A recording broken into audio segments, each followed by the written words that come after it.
Hey guys, welcome back to the channel. Let's talk about some automation rule.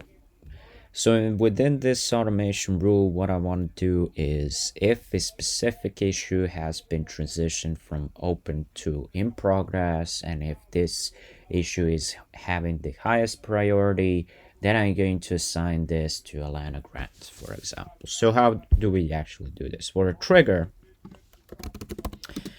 we're gonna choose the issue transitions, and from the status from to do in progress. So now what is going to happen is if this specific if the priority is actually high,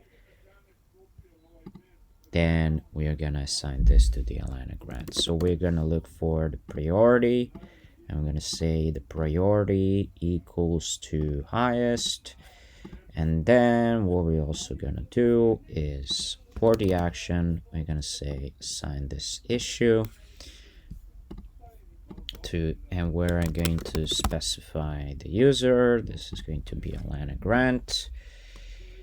Assign to Alana Grant if the issue has the highest priority.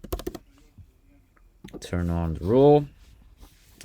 Now what we're gonna be doing is, let me see if there's some highest priority issues in here. So how do you find this? Well, you can go with the basic one, and I could say priority, and the priority equals to highest. Yeah, we have some highest priority issues, so it's going to be this one. This is from Mitch Davis, and I'm going to go with in progress. And what I'm actually waiting for in here is for this issue to be assigned to the Alana grant, which was actually done in here. So yeah, that was this automation rule. Stick to the more of the videos. Don't forget to like, share, subscribe to the channel. See ya.